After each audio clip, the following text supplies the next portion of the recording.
What's going on, guys? Welcome to episode 5, Kansas City's Hotspot.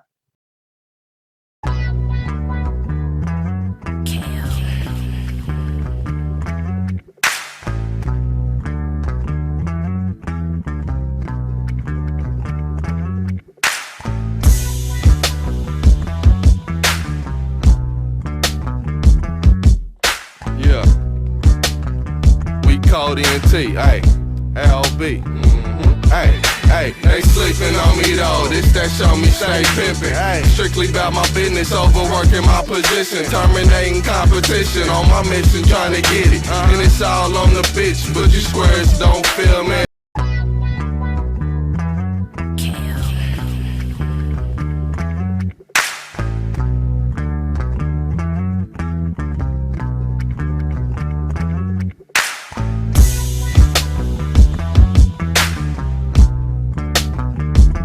In this episode, I got to sit down with a friend of mine, Tiffane Friesen. She has a very special interest in the safety, health, and well-being of her community, which is our community.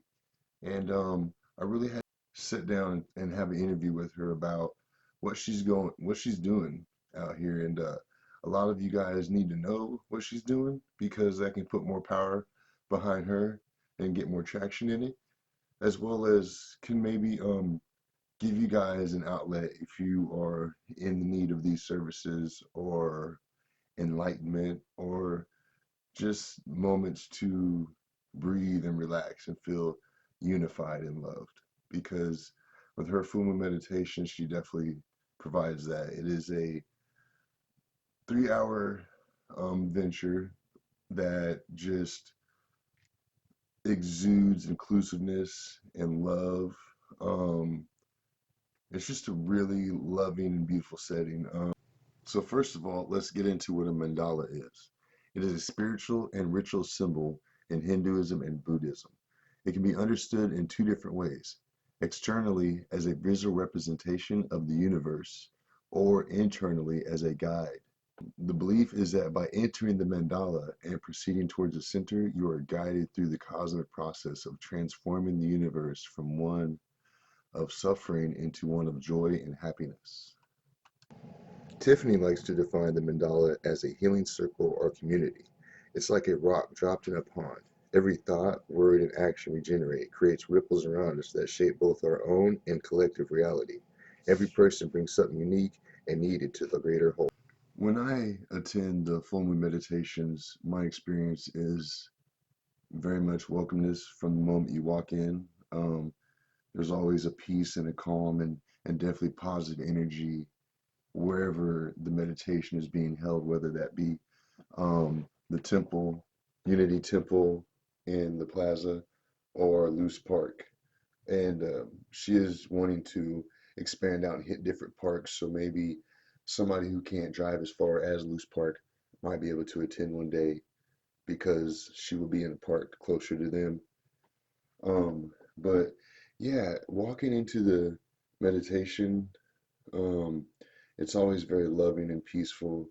First, we do an hour of yoga, and it's instructed by one of Tiffany's lovely friends, always somebody very cheerful and knowledgeable of the situation. They're all yoga instructors, and they lead you through a really good energetic session. After that happens, everybody will get together and bring a piece of nature that they brought to build a mandala out of those. She'll have you everybody get together and kind of circle around and make one big hug, big group, and shout out "I love you" to everybody, and just get like this good loving energy going. And the center of that circle where you all hug becomes the center of where everybody will now build the mandala as a team togetherness. And it's just a really awesome thing. Every mandala turns out just absolutely gorgeous and beautiful.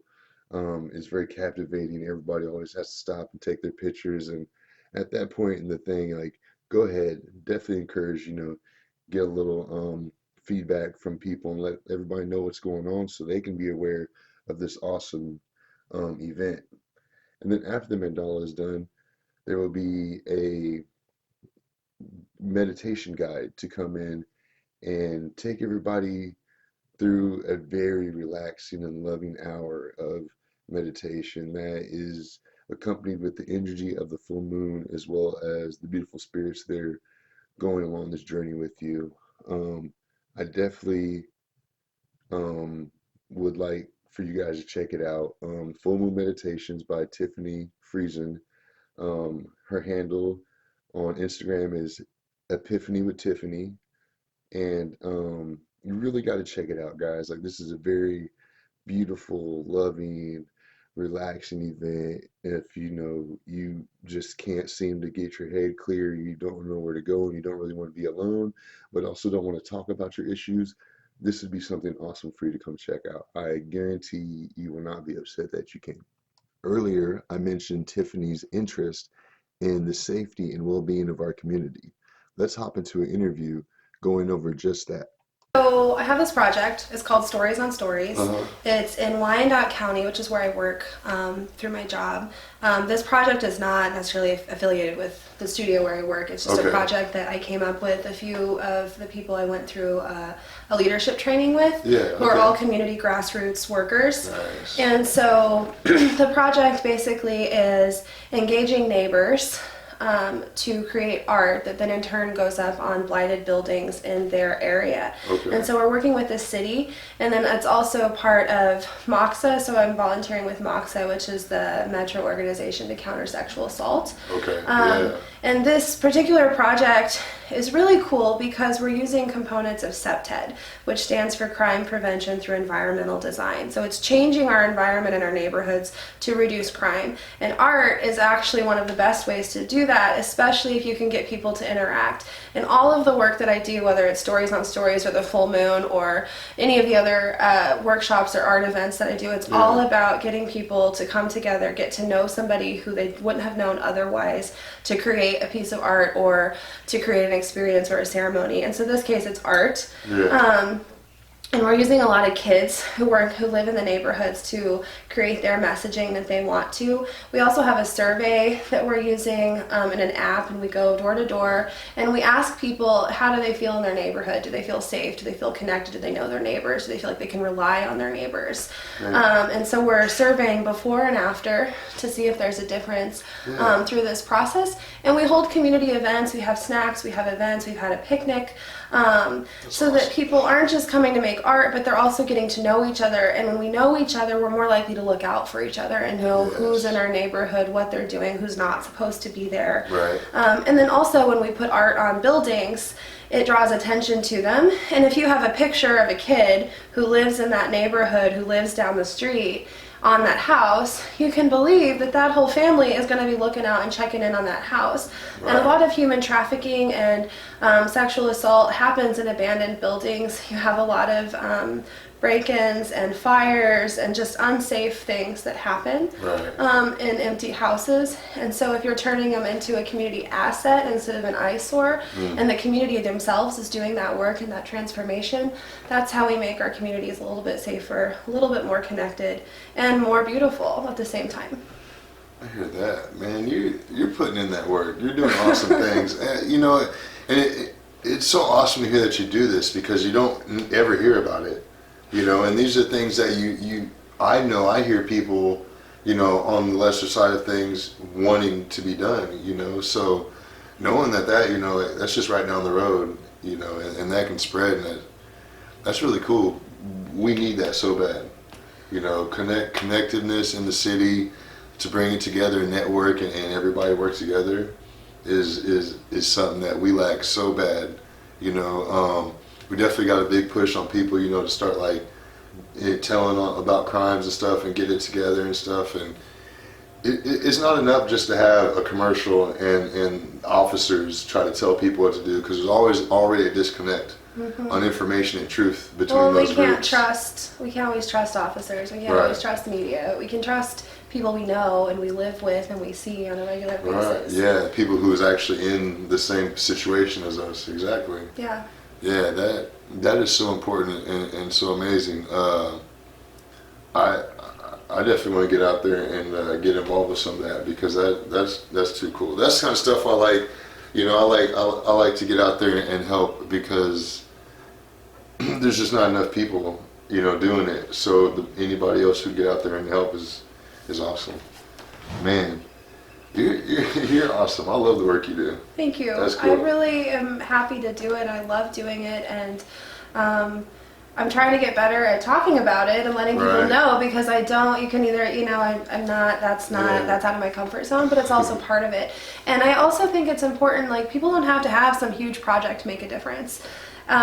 You can do small things that make a big difference, and that can be with art or messaging. But one of the things we did that was just a small little thing that was easy and anybody can do, like, you can do it right now, is after the election, obviously a lot of us were really upset, and I work with a bunch of kids, and I work with a lot of kids who come from communities of color, and were even more impacted by that election than a lot than I might have been, or my family.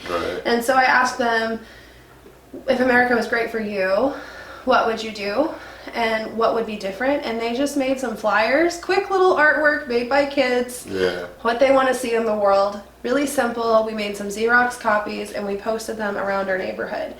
And it made a difference. We left like an email address and people could email us what they thought. We got a bunch of emails. We posted them in downtown KCK because that was where the studio was. But you can also make things and put them on people's car, like, hey, I care about you, you're beautiful, you matter. You can say that to people, and we don't say I love you enough. And I also read an article recently that, like, men particularly don't hear that and they don't say it to each other. So say it anyway. And if people are a little bit uncomfortable by being, I'm definitely a gushy, emotional, like, soft person. And I used to apologize for that, and now I've learned that that's kind of my superpower, is I can just be who I am. And sometimes that makes people uncomfortable, and that's okay. I'm also very cognizant of boundaries. I'm not going to overstep any boundaries, but I'm going to say what I think, and I'm also going to make myself vulnerable in sharing affection. But my whole thing is create beauty. You can create beauty a million different ways. You can do it in every single action and interaction and thought. And that's how we create a mandala that ripples out with our words, thoughts, and interactions, is just by being intentional and being loving and starting with ourself and the people around us, and then slowly moving that circle out. And that's how we change the whole world. Just one thought, interaction, or action at a time. I hear that. I'm like, I know I'm supposed to be interviewing you, but I feel like more like I'm just being blown away with the work you do, because, like, it's just, like I said, you don't really meet anybody who gets out there and does all that. You're so out there and doing it, even with your own stuff going on. You're putting other people first, and a lot of people feel like they need self-care so much that they're all about themselves. They don't give anything out. And self-care is very important. You got to make sure your energy's right. But man, like, I feel like we're more here for others. We're more here to help somebody else kind of get that leg up. And when you can see your neighbor, your loved one succeeding, that's a succession for you as well. Like, you've helped that come about. And even if they don't turn around and grab your hand and pull them up with you, you're still going to get that pullback, that drawback, and succeed yourself. Yeah. So I think self-care, there's a lot of talk about self-care now. I am a big proponent of self-care. But I don't think that self-care looks like buying yourself a box of chocolates or buying yourself a new outfit. Like, treat yourself. I can't. Like, that's it sometimes. But sometimes self-care is getting on your yoga mat or going for a walk or cleaning your house. Sometimes self-care, like, self-care is also about discipline, and it's also about accountability, and it's about living in the world in a way that you can be proud of. And that also means giving back and doing for others. In my world, it is. Like, yeah, you can take care of yourself and you can be, the cleanest, most pampered version of yourself, but I mean, if that's who you want to be, then you're doing great. But if that's all you want to be, then maybe, like, you should be living somewhere far up in a mountain by yourself, because we aren't meant to be on our own. And, like, I don't know. I also think, like, I really genuinely believe that, like, love your neighbor. Like, there's a reason that's in the Bible. It's a reason it's in other places. Like, that philosophy is in every religion. And it's part of what we're supposed to do, you know, and it doesn't say love your neighbor who looks like you, it says love your neighbor. Right. And when we, like I said, when we love and when we end, and that starts with self-love a lot of times, but that's how we end harm. Yeah. All harm ends through love. And we have to learn to give it to ourselves and to each other, and to learn and to see it as an act of accountability, and to know that it sometimes is more about self-discipline than it is about indulgence. I hear that. Man, that's cool. That is, yeah, you hit it on the head, because that is the message that I want everybody to hear. I hope everybody really taps into this. Honestly, because they need to hear it. Even if they don't come checking on what you're doing, they need to at least hear this at one time. Well, I'm happy to share this always. And I hope I see some of you guys at the full moon events. They're always free. They always will be. We do them every month. And if you're not ready this month, we'll be there for you next month. And you can check out my stuff on my Facebook, which is Tiffane Friesen, or Instagram, which is a Piff with Tiff, and I also have a website, which is a Piff with Tiff. So it's EPIPHWITHTIFF.com, short for Epiphany with Tiffany. Yeah, I do like that name. When I found that on Instagram, I was like, oh yeah, the name alone just. That's cool. Real clever. Yeah, and we would love to have you. And even if you don't feel big or comfortable coming to one of the big events, feel free to message me if you feel like you just need a connection, or you know, have some questions or thoughts. I'm always open to hearing it, and I always love hearing new perspectives, because I know there's things I'm missing, and I think that we a lot of times miss opportunities to grow because we're so closed off. Right. And sometimes we just need to hear that one thing. So maybe you have that one thing that I need to hear, and if that's true, let me tell you I am ready for it. So. Man, yes, awesome. Heck yeah. So I got to do a little thing. How'd you like the taco? Was it decent? The taco was great. Yeah. And I was so happy it was vegan. Yeah. So that really made my day, and a little less animal products. And you know, that's the other thing, is you don't have to be vegan to make a difference. Right. You really don't. Just a little less animal here and there makes a huge difference. I hear that. Yeah, I try every now and then. I don't make it every day, but I try. That's okay. You don't have to. Right. And we all do things differently. I'll never be someone who's like, everybody needs to be vegan, because I don't see it that way. That's my choice. Right. It's my own personal choice. I hear that. But I will say that anytime we choose to not eat meat or not eat animal products, it's better for the environment, and it's better for the animals. And little changes every now and then, even if it's once a month,